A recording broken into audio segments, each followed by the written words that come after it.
Nah, nanti ini di sana. Ada soalnya gini katanya. Soalnya nih yang ini macam-macamnya nih ya.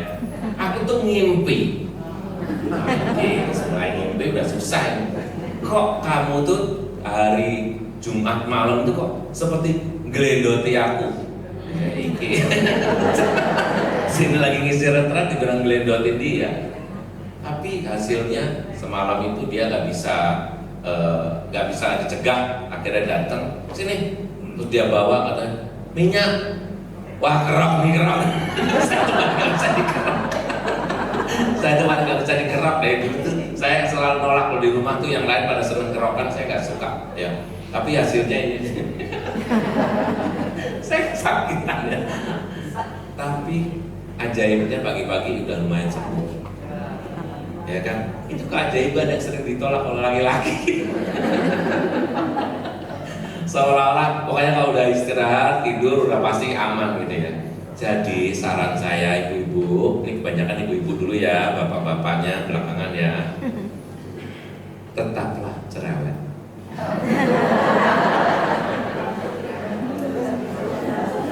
Jadi cerewet gitu ya, terus rempong. Dan asal ini rahasia dari seorang anak kepada ibunya ya. Rahasianya itu kecerewetan kalian, kerempongan kalian barangkali ditolak dengan mulut. Udah tau, kalau saya ini udah tau itu sebetulnya sedang membuat cerita yang saya bilang tadi. Sedang membuat kisah yang nanti atau suatu saat kelak akan dirindukan. Jadi kalau kita ini membuat masalah, masalahnya itu bukan masalah yang lain ya kan. Kalau masalahnya kayak tadi itu suruh makan, suruh apa sampai anaknya jengkel, sampai anaknya apa, percaya itu kebaikan. Ibu-ibu kalau pokoknya aku ngomong ya seperlunya, kalau nggak perlu anak sekarang kan nggak perlu diajak. Itu omongannya laki-laki. Tapi kalau ibu-ibu perlu nggak perlu ngomong. Jangan ditahan-tahan, cepet mati malah. Ngomong aja terus. Kalau bapak-bapak tuh banyak ditahan. Ah, ini nggak penting nih. Ah, ini nanti dia ini. Jaga image gitu ya. Terus juga gengsi kan kalau bapak-bapak gitu rasional. Kalau nggak perlu nggak mau apa. Lihat akibatnya. Jadi ini di sini ada bapak-bapak nih ya. Lihat akibatnya. Mereka jarang ngomong, diem, suram gitu. Makin tua, tapi ibu-ibu lihat, makin tua ngumpul makin rambutnya. Tapi saya bilang tuh, kalau saya itu tak jempoli. Itu artinya kita tetap mencintai keindahan ciptaan Tuhan, diri kita sendiri. Betul kan? Meskipun suka dinya itu diledek sama Romo Yus ya kan, Romo Yus suka bilang tuh waktu di Manila juga, pokoknya kalau cerita tuh pasti soal ibu-ibu yang rambutnya ini. Tapi kalau saya, ya memang itu harusnya begitu, karena muka makin ke bawah, rambut terus makin ke atas.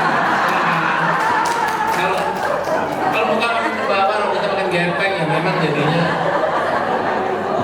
Jadi ini kalian nih hebat loh ya, masih pakai lipstick. Kalau bahasanya ibu-ibunya apa? Lipat apa?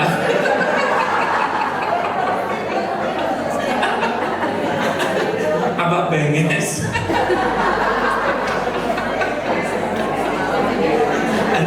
Ini saya soalnya dari generasi tengah, jadi masih tahu atas. Nah, dengan begitu kan kita bisa melihat bahwa kita masih menyayangi kehidupan. Lakukanlah terus. Kalau saya jalan ke Ancol, saya cerita lagi ya kan, saya kan olahraganya saya bilang tadi jalan ya kan, jalan kadang-kadang renang karena ada yang bayari renang tuh sekarang di Jakarta tuh mahal banget ya kan. Lalu saya kalau ke Ancol nih, isinya tuh lansia semua dengan pakaian seragam, atas oranye kayak si tante tuh ya, atas oranye, bawahnya oranye, pahanya kelihatan masih gini. Itu beneran. Kalau nggak percaya lihat sana. Ya itu pahanya sisa harus di sini kayaknya saya.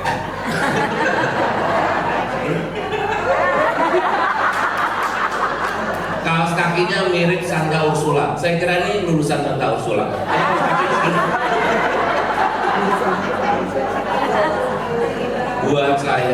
buat saya ya, nggak masalah sama sekali. Saya nggak akan mengatakan, wah ini nggak tahu diri, udah tua pakaian gitu. Bodoh amat kalau saya ya. Kayaknya saya kalau tua bakalan seperti itu. Karena umur itu hanyalah angka ya. Semangatnya harus tetap. Sejauh kita masih belum memantas diri, kenapa? Nggak ada urusan ya kan? Anda kalau keluar negeri coba, pakaiannya mulai aneh-aneh.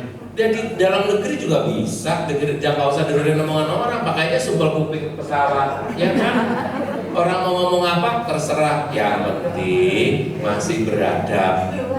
Jangan kau pakai bikini sambil olahraga ya itu. Kan kalau olahraga pakai begitu-begitu, ya terserah, nggak apa-apa. Yang penting hatimu bahagia, nggak ganggu orang kok ya kan. Kalau orang terganggu biarin aja, kita kan nggak ganggu dia ya kan. Kamu mau lihat syukur, ini kan udah ada lipetan-lipetan ya nggak masalah kok. Salah sendiri melihat. Kan ini kan ya orang kalau sudah makin lanjut usia itu hatinya harus banyak happy, banyak gembira. Gak usah hal-hal kecil-kecil dipikirkan, itu nanti nempel di mukanya loh, ngeprint gitu loh, printing di mukanya tuh ya. Yang suka marah, suka apa gitu misalnya, misalnya di hati kita, orang misa malah cengenges, ngomong suruh udah panggil misa malah bukan yang ini gitu ya. Itu tiap hari nanti lama-lama nggak sadar padahal kita nggak mikir apa-apa begini loh. Uang kita biasa-biasa aja tetap begitu kok. Kan menyorot kan gitu ya. Saya aja udah susah. Saya kalau diem itu muka saya judes loh aslinya. Nih. Gak apa-apain. Tapi begitu saya tersenyum langsung naik 20 tahun lebih muda. Nah, mari kita cerita-cerita dulu yang dari ayat kitab suci yang nanti saya dimarahin yang misa kok malah cerita Ancol ya kan. Jadi kisahnya itu bangsa Israel hari-hari ini diceritain ini. Bangsa Israel itu berasal dari suatu bangsa yang diselamatkan oleh Musa. Tapi kemudian mereka berpikir sampai dengan Abraham. Mereka nggak pernah berpikir sampai Adam. Jadi kisah bangsa Israel itu dimulai dari Abram menjadi Abraham, mencari tanah sampai Abraham punya anak Ishak. Ishak punya anak yang dikorbankan itu dan gak jadi. Ishak lalu memperanakan Yakub. Yakub itulah yang kemudian namanya diganti menjadi Israel. Israel itulah yang kemudian mempunyai 12 anak. 12 anak itu 12 suku Israel. 12 suku Israel itu kemudian mereka di Mesir, sampai di Mesir menjadi budak, di sana diselamatkan oleh Tuhan. Lalu Tuhan menyelamatkan melalui seorang tokoh bernama Musa. Penyelamatan yang paling hebat itu adalah ketika menyeberangi Laut Merah atau Laut Teberau, itu sama namanya ya. Laut Merah, Laut Teberau itu sama. Cara nyeberanginya gimana? Terbelah lautnya. Jadi peristiwa itu sampai hari ini tuh bagi orang Israel itu hebat banget. Nah, kisah yang hari ini itu adalah kisah bagaimana bangsa Israel melewati Laut Merah. Ya, sebelum melewati Laut Merah, mereka itu sempat menggerutu kayak kita. Biasanya kalau hidup suatu ketika kita juga suka menggerutu ya. Misalnya orang-orang tua itu kan senangnya hidup di rumahnya sendiri kan.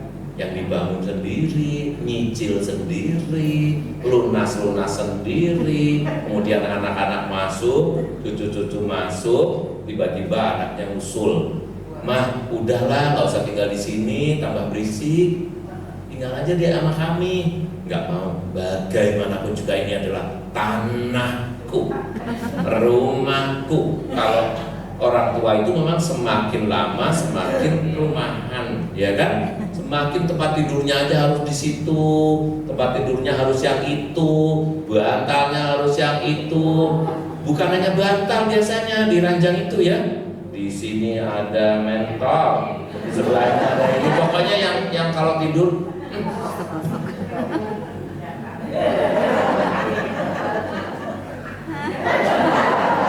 sejauh tangannya panjang itu. Jadi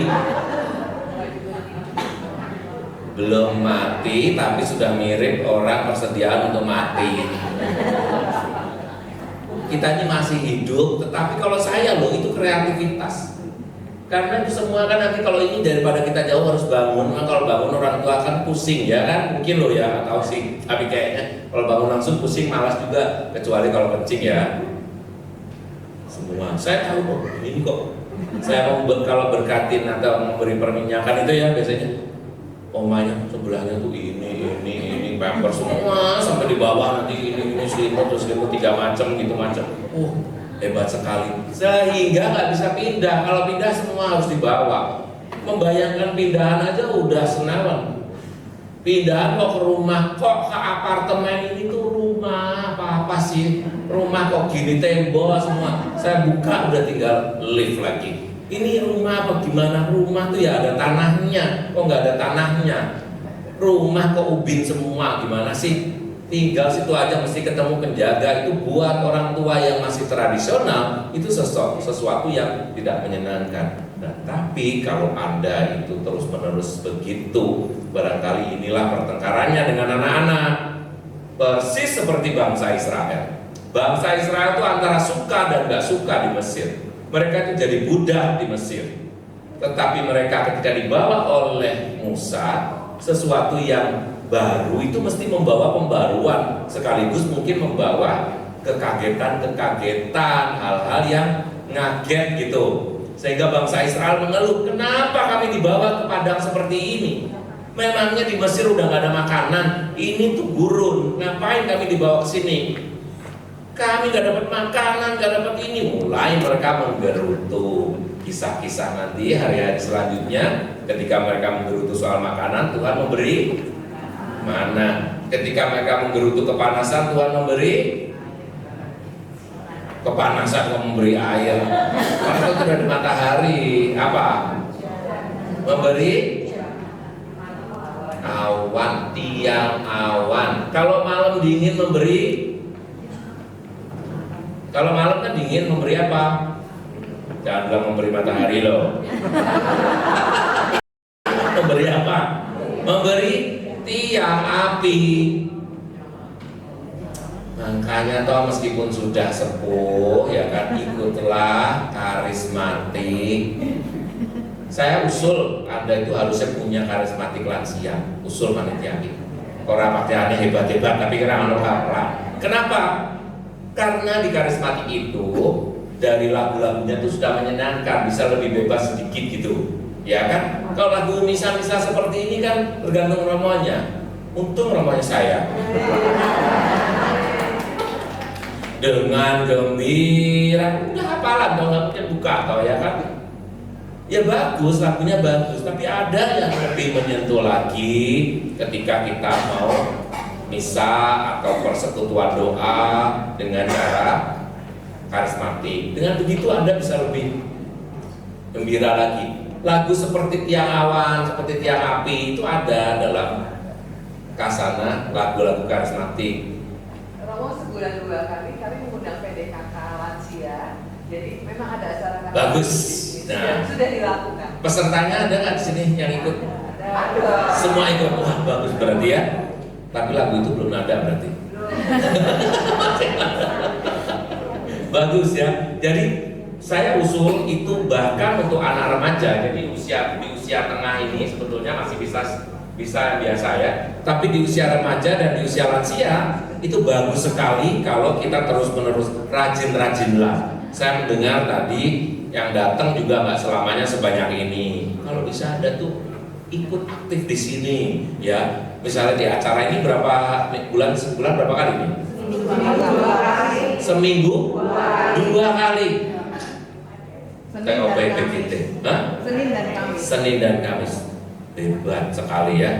Ikut ya, para lansia ikut. Ngapain di rumah terus? Ikut sini. Gembira, happy, didoakan, dimisain, menerima firman Tuhan, menerima tubuh Kristus, ya kan? Itu makanan para lansia. Saya aja yang belum lansia aja tiap hari sabda Tuhan, tiap hari tubuh dan darah Kristus karena aku Romo.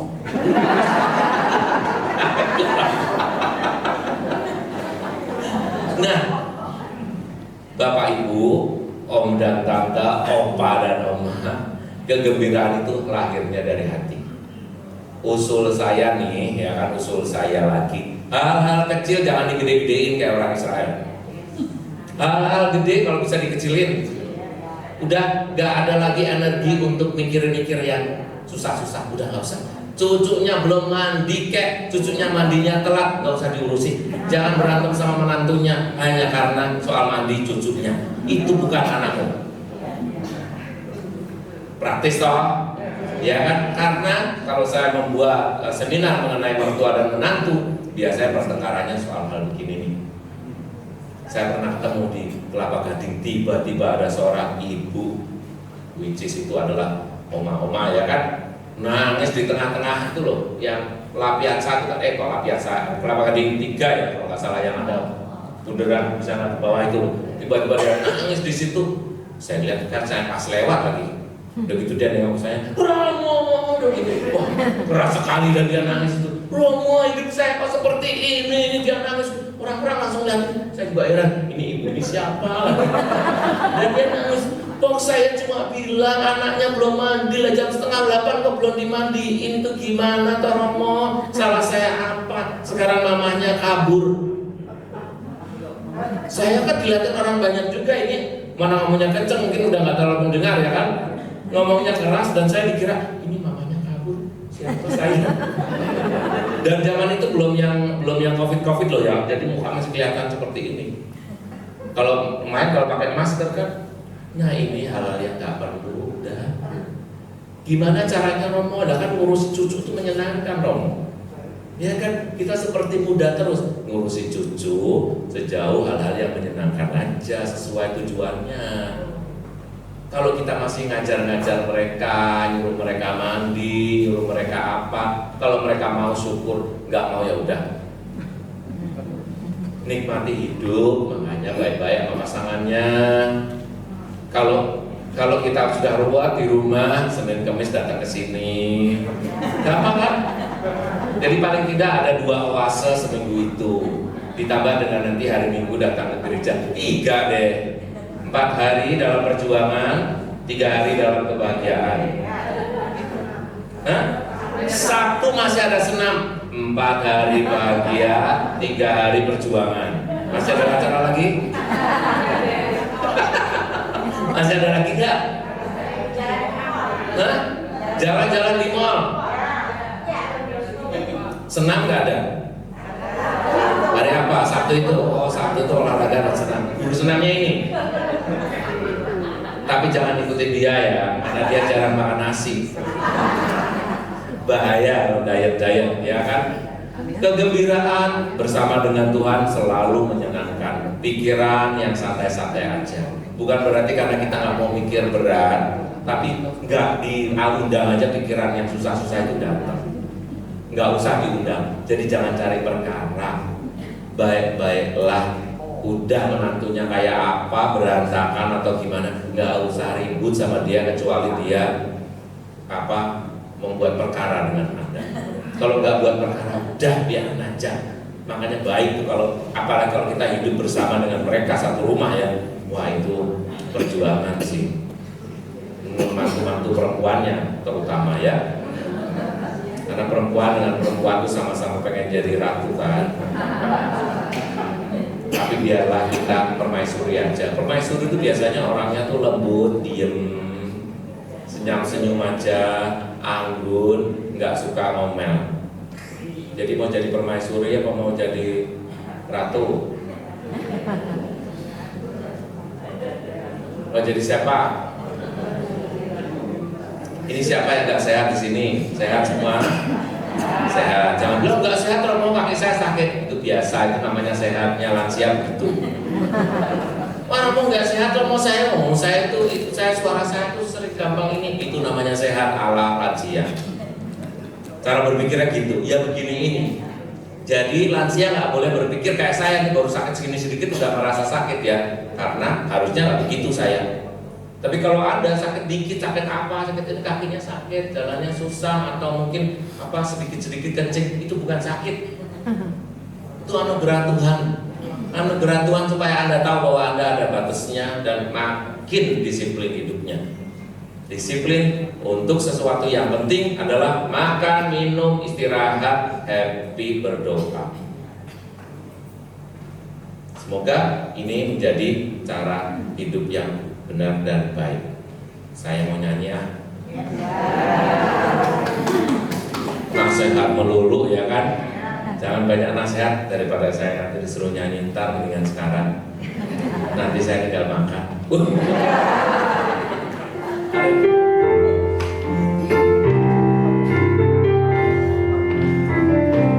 Hidup ini adalah kesempatan. Hidup ini untuk melayani Tuhan. Jangan sia-siakan waktu yang Tuhan beri. Hidup ini hanya sementara. Oh Tuhan, pakailah hidupku selagi aku masih kuat. Bila saatnya nanti ku tak berdaya lagi, hidup ini sudah jadi berkah. Berdiri ya, berdiri. Hidup ini adalah kesempatan. Hidup ini untuk melayani Tuhan. Jangan sia-siakan waktu yang Tuhan beri. Hidup ini hanya sementara. Oh Tuhan, pakailah hidupku selagi aku masih kuat.